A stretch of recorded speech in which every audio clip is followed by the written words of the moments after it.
Chapter 1 हमारा युग मूलतः दुखद है, इसलिए हम इसे दुखद रूप से लेने से इनकार करते हैं।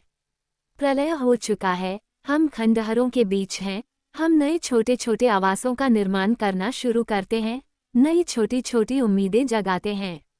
ये काफी कठिन काम है। अब भविष्य में जाने के लिए कोई सुगम मार्ग नहीं है, लेकिन हम चक्कर लगाते हैं या बाधाओं पर चढ़ते हैं। हमें जीना है, चाहे कितने भी आसमान गिरें। कॉन्स्टेंस चैटली की स्थिति भी कमोबेश यही थी। युद्ध ने उसके सिर से छत छीन ली थी और उसे एहसास हो गया था कि जीना और सीखना जरूरी है। उन्होंने 1917 में क्लिफोर्ड चैटली से शादी की, जब वह 1 महीने के लिए छुट्टी पर घर आए थे। उन्होंने 1 महीने का हनीमून मनाया, फिर वह फ्लैंडर्स वापस चले गए। 6 महीने बाद उन्हें फिर से इंग्लैंड भेजा गया, कमोबेश टुकड़ों में। कॉन्स्टेंस, उनकी पत्नी, उस समय 23 साल की थी और वह 29 साल के थे। जीवन पर उनकी पकड़ अद्भुत थी। वे मरे नहीं और लगता था कि उनके अंग फिर से एक साथ जुड़ गए हैं। 2 साल तक वे डॉक्टर के हाथों में रहे, फिर उन्हें ठीक घोषित कर दिया गया और वे फिर से जीवन में लौट सकते थे, लेकिन उनके शरीर का निचला आधा हिस्सा, कूल्हों से नीचे, हमेशा के लिए लकवाग्रस्त हो गया। यह 1920 की बात है। वे क्लिफोर्ड और कॉन्स्टेंस के साथ उसके घर, रैग्बी हॉल, परिवार की सीट में लौट आए। उसके पिता की मृत्यु हो चुकी थी। क्लिफोर्ड अब बैरोनेट सर क्लिफोर्ड था और कॉन्स्टेंस लेडी चैटली थी। वे चैटली के एक वीरान घर में घर का कामकाज और विवाहित जीवन शुरू करने आए थे, लेकिन उनकी आय काफी कम थी। क्लिफोर्ड की एक बहन थी, लेकिन वह चली गई थी, अन्यथा कोई नजदीकी रिश्तेदार नहीं था। बड़ा भाई युद्ध में मर गया था, हमेशा के लिए अपंग, ये जानते हुए कि उसके कभी कोई बच्चा नहीं हो सकता। क्लिफोर्ड धुएं से भरे मिडलैंड्स में घर लौट आया ताकि जब तक हो सके चैटली नाम को जीवित रख सके।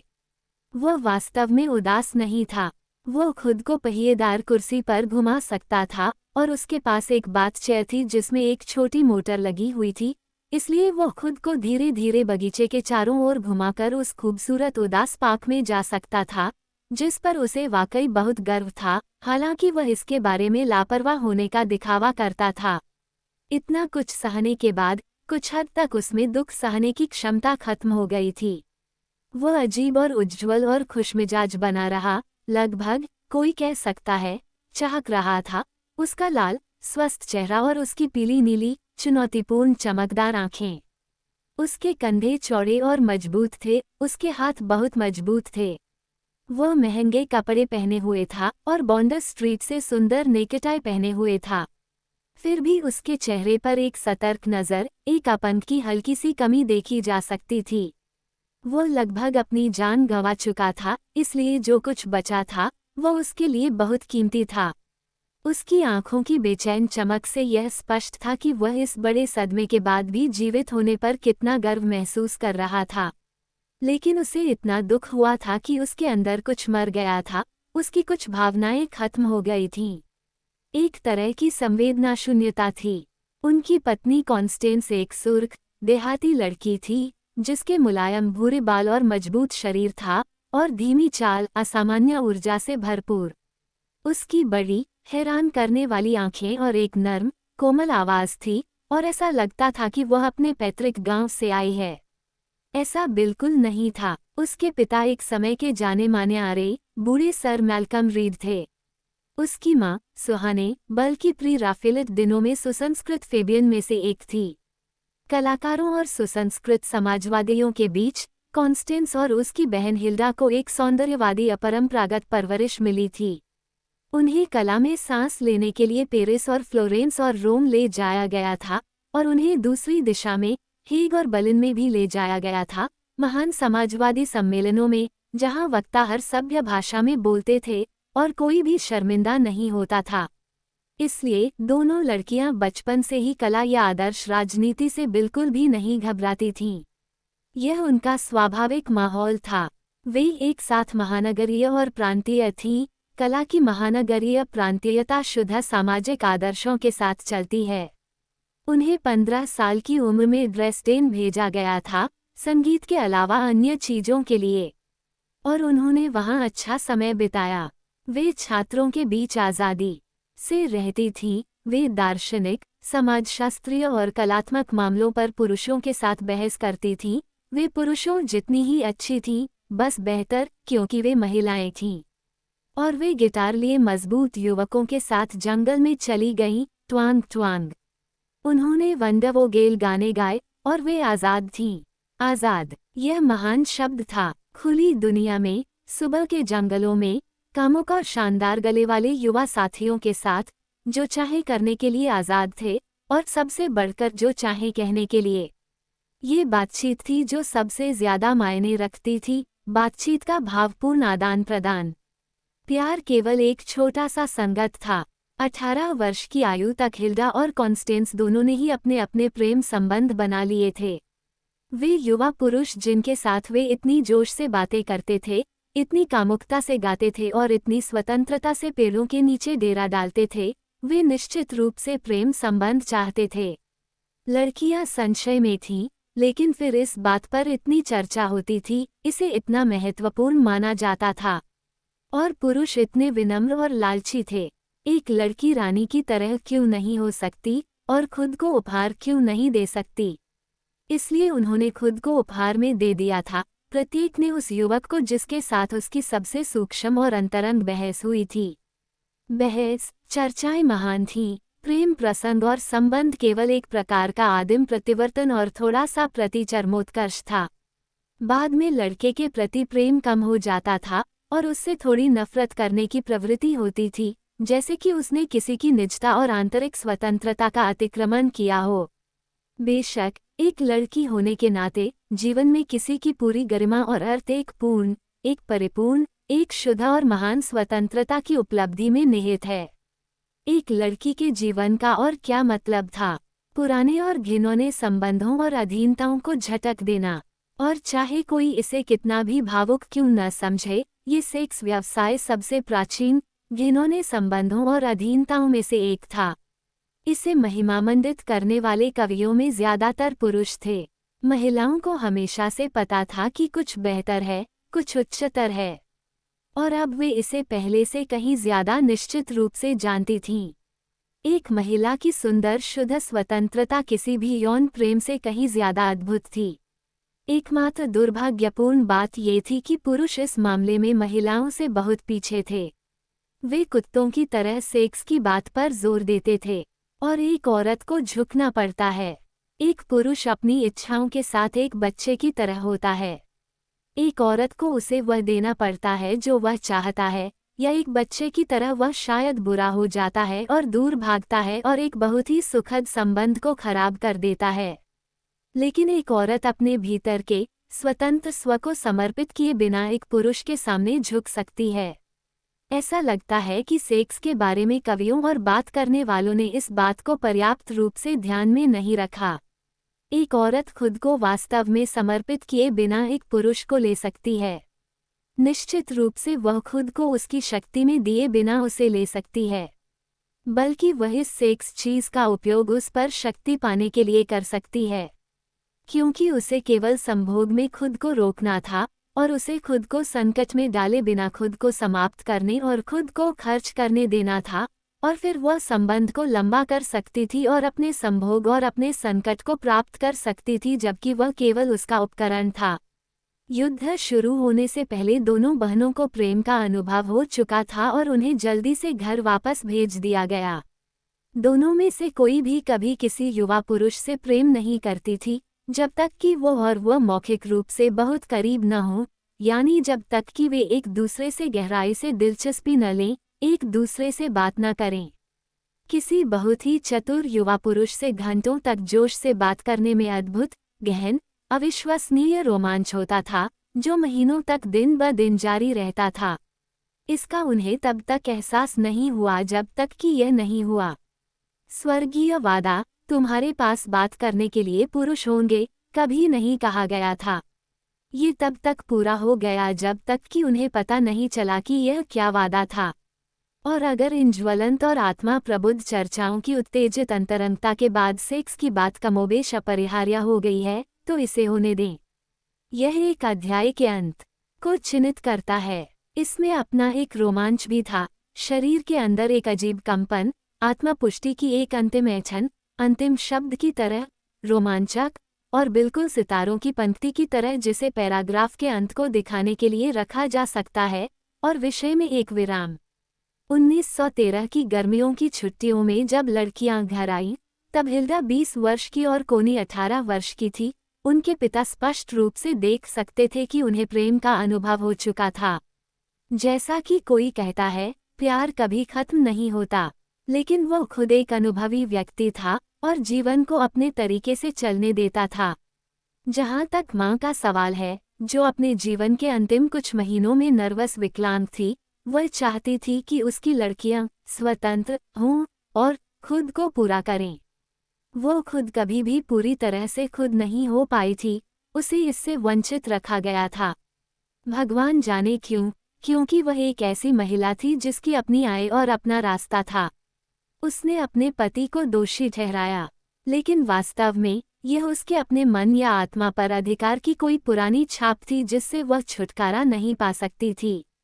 इसका सर मैल्कम से कोई लेना देना नहीं था, जिसने अपनी नर्वस, शत्रुतापूर्ण, उत्साही पत्नी को अपने तरीके से शासन करने के लिए छोड़ दिया, जबकि वह अपने रास्ते पर चला गया। इसलिए लड़कियां स्वतंत्र हो गईं और ड्रास्डेन अपने संगीत, विश्वविद्यालय और युवा पुरुषों के पास वापस चली गईं। वे अपने अपने युवा पुरुषों से प्यार करती थीं और उनके संबंधित युवा पुरुष उन्हें मानसिक आकर्षण के सभी जुनून के साथ प्यार करते थे। युवा पुरुषों ने जो भी अद्भुत बातें सोची, व्यक्त की और लिखी, उन्होंने युवा महिलाओं के लिए सोचा, व्यक्त किया और लिखा। कोनी का युवा पुरुष संगीतमय था, हिल्डा का तकनीकी, लेकिन वे बस अपनी युवा महिलाओं के लिए जीते थे। उनके दिमाग और उनकी मानसिक उत्तेजना में यही है कहीं, और उन्हें थोड़ा तिरस्कृत किया गया था, हालांकि उन्हें इसका पता नहीं था। उनमें भी यह स्पष्ट था कि प्रेम उनके माध्यम से गुजरा था, यानी शारीरिक अनुभव। यह उत्सुकता की बात है कि यह पुरुषों और महिलाओं दोनों के शरीर में कितना सूक्ष्म लेकिन स्पष्ट परिवर्तन करता है। महिला अधिक खिली हुई, अधिक सूक्ष्म रूप से गोल, उसकी युवा कोणीयता नर्म हो जाती है और उसकी अभिव्यक्ति या तो चिंतित या विजयी होती है। पुरुष बहुत शांत, अधिक अंतर्मुखी, उसके कंधों और नितंबों की आकृतियां कम मुखर, अधिक संकोची होती हैं।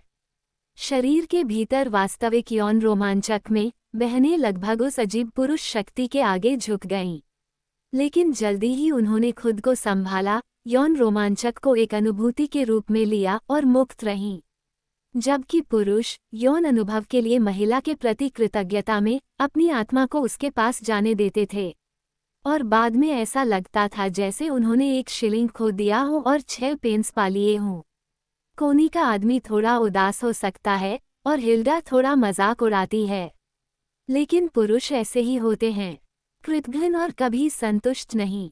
जब आपके पास वे नहीं होते हैं तो वे आपसे नफरत करते हैं क्योंकि आप नहीं चाहते हैं, और जब आपके पास वे होते हैं तो वे फिर से आपसे नफरत करते हैं, किसी और कारण से या बिना किसी कारण के, सिवाय इसके कि वे असंतुष्ट बच्चे हैं और जो कुछ भी उन्हें मिलता है उससे संतुष्ट नहीं हो सकते। एक महिला को जो करना है करने दें।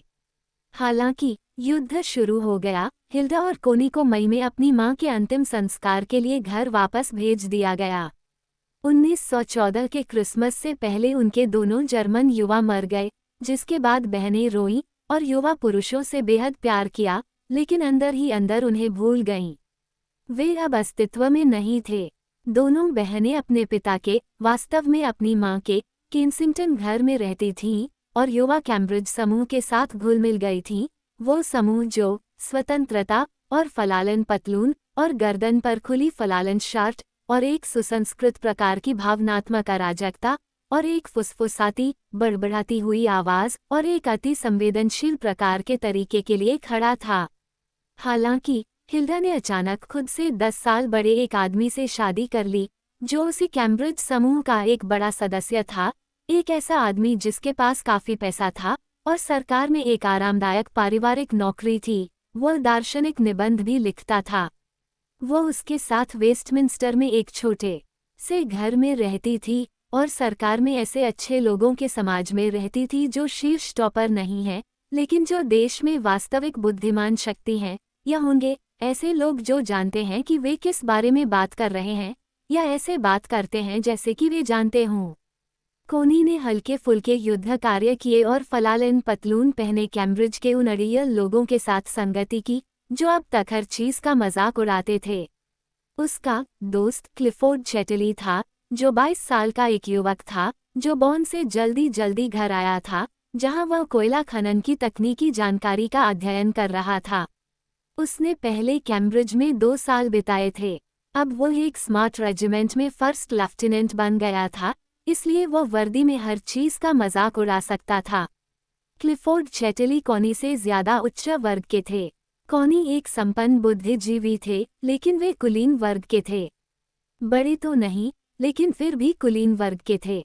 उनके पिता एक बैरोनेट थे और उनकी मां एक विस्काउंट की बेटी थीं। लेकिन क्लिफोर्ड, भले ही वह कॉनी से बेहतर शिक्षित था और अधिक समाज से जुड़ा हुआ था, लेकिन अपने तरीके से वह अधिक प्रांतीय और अधिक डरपोक था। वह संकीर्ण महान दुनिया यानी जमींदारी अभिजात वर्ग के समाज में सहज था, लेकिन वह उस दूसरी बड़ी दुनिया से शर्मीला और घबराया हुआ था जिसमें मध्यम और निम्न वर्ग के विशाल समूह और विदेशी शामिल थे। अगर सच कहा जाए तो वह मध्यम और निम्न वर्ग की मानवता से थोड़ा डरता था, और अपने वर्ग के अलावा विदेशियों से भी। वो किसी तरह से अपनी रक्षाहीनता के प्रति सचेत था, हालांकि उसके पास विशेषाधिकार की सारी सुरक्षा थी। जो कि अजीब है, लेकिन हमारे समय की एक घटना है। इसलिए कॉन्स्टेंस रीड जैसी लड़की की अनोखी कोमल आश्वस्तता ने उसे मोहित कर लिया। अराजकता की उस बाहरी दुनिया में वो खुद की मालकिन थी, जितना कि वह खुद का मालिक था। फिर भी वह भी विद्रोही था, अपने वर्ग के खिलाफ भी विद्रोह कर रहा था। या शायद विद्रोही शब्द बहुत मजबूत है, बहुत ज्यादा मजबूत। वो केवल युवा लोगों की परंपरा और किसी भी तरह के वास्तविक अधिकार के खिलाफ आम लोकप्रिय विद्रोह में फंस गया था। पिता हास्यास्पद थे, उसका अपना जिद्दी पिता सबसे ज्यादा हास्यास्पद था। और सरकारें हास्यास्पद थीं, हमारी अपनी प्रतीक्षा और देखो वाली सरकारें विशेष रूप से हास्यास्पद थीं। और सेनाएं हास्यास्पद थीं, और जनरलों के पुराने बफर्स कुल मिलाकर लाल चेहरे वाले किचनर सबसे ज्यादा। यहाँ तक कि युद्ध भी हास्यास्पद था, हालांकि इसने बहुत से लोगों को मार डाला। वास्तव में सब कुछ थोड़ा हास्यास्पद था, या बहुत हास्यास्पद। निश्चित रूप से सत्ता से जुड़ी हर चीज, चाहे वह सेना में हो या सरकार में या विश्वविद्यालयों में, एक हद तक हास्यास्पद थी। और जहां तक शासक वर्ग ने शासन करने का कोई दिखावा किया, वे भी हास्यास्पद थे। क्लिफोर्ड के पिता सर जेफरी बेहद हास्यास्पद थे, अपने पेड़ों को काट रहे थे और युद्ध में उन्हें धकेलने के लिए अपनी कोयला खदान से लोगों को निकाल रहे थे, और खुद इतने सुरक्षित और देशभक्त थे, लेकिन साथ ही अपने देश पर जितना पैसा मिला था उससे कहीं ज्यादा खर्च कर रहे थे। जब मिस चैटली एम्मा मिडलैंड्स से कुछ नर्सिंग का काम करने के लिए लंदन आई, तो उन्होंने सर जेफरी और उनकी दृढ़ देशभक्ति के बारे में बहुत ही शांत तरीके से बात की। बड़े भाई और वारिस हर्बर्ट ने खुलकर हंसा, हालांकि खाई के सहारे के लिए उसके पेड़ काटे जा रहे थे। लेकिन क्लिफोर्ड ने बस थोड़ी असहजता से मुस्कुराया। सब कुछ हास्यास्पद था, बिल्कुल सच। लेकिन जब ये बहुत करीब आ गया और खुद भी हास्यास्पद हो गया। कम से कम एक अलग वर्ग के लोग, जैसे कोनी, किसी चीज के बारे में गंभीर थे। वे किसी चीज पर विश्वास करते थे। वे टॉमी, भर्ती की धमकी और बच्चों के लिए चीनी और टॉफी की कमी के बारे में बहुत गंभीर थे। इन सभी बातों में, जाहिर है, अधिकारी हास्यास्पद रूप से दोषी थे। लेकिन क्लिफोर्ड इसे दिल पर नहीं ले सकता था। उसके लिए अधिकारी पूरी तरह से हास्यास्पद थे, टॉफी या टॉमी के कारण नहीं। और अधिकारियों को हास्यास्पद लगा और उन्होंने हास्यास्पद तरीके से व्यवहार किया, और कुछ समय के लिए ये सब पागलों की चाय पार्टी बन गया। जब तक कि वहाँ चीजें विकसित नहीं हो गईं और लॉर्ड जॉर्ज यहाँ स्थिति को बचाने के लिए आए। और यह उपहास से भी बढ़कर था, चंचल युवा फिर कभी नहीं हंसे। 1916 में हर्बर्ट चैटली की हत्या कर दी गई, इसलिए क्लिफोर्ड वारिस बन गया। वह इससे भी भयभीत था। सर जेफरी के बेटे और रग्बी के बच्चे के रूप में उसका महत्व उसके अंदर इतना समाया हुआ था कि वह कभी इससे बच नहीं सकता था। और फिर भी वह जानता था कि यह भी विशाल उबलती दुनिया की नज़र में हास्यास्पद था। अब वह वारिस था और रग्बी के लिए जिम्मेदार था। क्या ये भयानक नहीं था?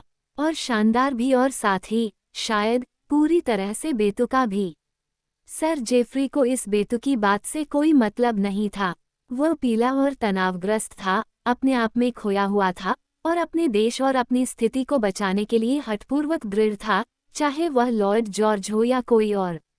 वह इतना कटा हुआ था, इंग्लैंड से इतना अलग था जो वास्तव में इंग्लैंड था, इतना अक्षम कि वह होरेशियो बॉटमली के बारे में भी अच्छा सोचता था। सर जेफरी इंग्लैंड और लॉर्ड जॉर्ज के लिए खड़ा था जैसे उसके पूर्वज इंग्लैंड और सेंट जॉर्ज के लिए खड़े थे, और उसे कभी नहीं पता था कि कोई अंतर है। इसलिए सर जेफरी ने लकड़ी काट दी और लॉर्ड जॉर्ज और इंग्लैंड, इंग्लैंड और लॉर्ड जॉर्ज के लिए खड़ा हो गया। और वह चाहता था कि क्लिफोर्ड शादी करे और एक वारिस पैदा करे। क्लिफोर्ड को लगा कि उसके पिता एक निराशाजनक कालभ्रमित व्यक्ति थे, लेकिन वह खुद किस मामले में आगे था, सिवाय हर चीज की हास्यास्पदता और अपनी खुद की स्थिति की सर्वोच्च हास्यास्पदता के डर से। न चाहते हुए भी उसने अपनी बैरोनेटिसी और रग्बी को अंतिम गंभीरता के साथ लिया। युद्ध से खुशियों का जोश खत्म हो चुका था, बहुत ज्यादा मौत और खौफ। एक आदमी को सहारे और सांत्वना की जरूरत थी। एक आदमी को सुरक्षित दुनिया में एक सहारा चाहिए था। एक आदमी को एक पत्नी की जरूरत थी। चैटली, 2 भाई और एक बहन, अपने सभी संबंधों के बावजूद रग्बी में एक दूसरे के साथ बंद होकर विचित्र रूप से अलग थलग रहते थे। अलगाव की भावना ने पारिवारिक बंधन को और मजबूत कर दिया। अपनी स्थिति की कमजोरी का एहसास, शीर्षक और भूमि के बावजूद या उसके कारण रक्षाहीनता की भावना। वे उन औद्योगिक मिडलैंड्स से कटे हुए थे जहां उन्होंने अपना जीवन बिताया, और वे अपने पिता सर जियोफ्रे के चिंतनशील, जिद्दी, चुप रहने वाले स्वभाव के कारण अपने ही वर्ग से कटे हुए थे, जिनका वे उपहास करते थे, लेकिन जिनके प्रति वे बहुत संवेदनशील थे। तीनों ने कहा था कि वे हमेशा साथ रहेंगे, लेकिन अब हर्बर्ट मर चुका था और सर जेफरी चाहते थे कि क्लिफोर्ड शादी कर ले। सर जेफरी ने बमुश्किल इसका जिक्र किया, उन्होंने बहुत कम बात की, लेकिन उनका मौन, चिंतनशील आग्रह कि ऐसा ही होना चाहिए, क्लिफोर्ड के लिए सहन करना मुश्किल था। लेकिन एम्मा ने कहा नहीं। वह क्लिफोर्ड से 10 साल बड़ी थी और उसे लगा कि उसका विवाह करना परिवार के युवाओं के लिए एक धोखा होगा और उनके लिए एक विश्वासघात होगा। क्लिफोर्ड ने फिर भी कॉनी से शादी की और उसके साथ 1 महीने का हनीमून मनाया। यह 1917 का भयानक साल था और वे डूबते जहाज पर खड़े 2 लोगों की तरह अंतरंग थे। जब उसने शादी की थी तब वह कुंवारा था और सेक्स वाला हिस्सा उसके लिए बहुत मायने नहीं रखता था। वे दोनों बहुत करीब थे, वह और वह, इसके अलावा। और कॉनी इस अंतरंगता में थोड़ा खुश थी जो सेक्स से परे थी और एक आदमी की संतुष्टि से परे थी। वैसे भी क्लिफोर्ड सिर्फ अपनी संतुष्टि के लिए उत्सुक नहीं था, जैसा कि बहुत से पुरुष लगते थे। नहीं, अंतरंगता उससे कहीं ज्यादा गहरी, ज्यादा निजी थी, और सेक्स महज एक दुर्घटना थी या एक सहायक, एक अजीबोगरीब अप्रचलित जैविक प्रक्रिया जो अपनी ही अनाड़ीपन में बनी रही, लेकिन वास्तव में जरूरी नहीं थी। हालांकि कॉनी बच्चे चाहती थी, अगर सिर्फ अपनी भाभी एम्मा के खिलाफ खुद को मजबूत करने के लिए। लेकिन 1918 की शुरुआत में क्लिफोर्ड को घर भेज दिया गया और उनके कोई संतान नहीं थी, और सर जेफरी की मृत्यु दुख के कारण हुई।